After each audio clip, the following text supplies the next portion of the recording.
សរសេរតាក់គ្នាខាធ្លាប់លើតែពីទិវានារីអន្តរជាតិប៉ុន្តែមានដែលលើពីទិវាក្មេងស្រីអន្តរជាតិអត់នៅថ្ងៃទី11ខែតុលានេះគឺជាទិវាក្មេងស្រីអន្តរជាតិដោយប្រធានបទនៅក្នុងឆ្នាំនេះគឺសិទ្ធិរបស់យើងអនាគតរបស់យើង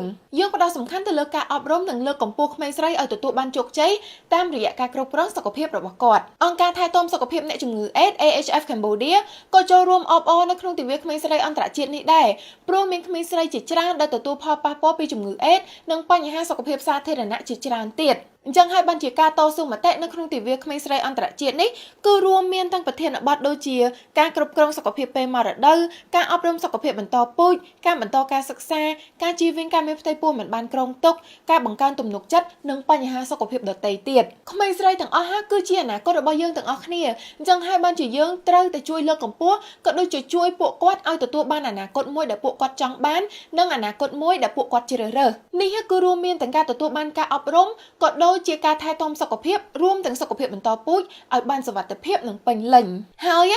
យើងទាំងអស់គ្នាគឺសិតតែអាចជួយបានអញ្ចឹងខ្ញុំសង្ឃឹមថាទាំងអស់គ្នានឹងចូលរួមនៅក្នុងទិវាក្មេងស្រីអន្តរជាតិនេះតាមរយៈការ share វីដេអូនេះឬក៏ share មាតិកាផ្សេងៗនៅក្នុង page AHF Cambodia ព្រោះសិទ្ធិរបស់យើងអនាគតរបស់យើង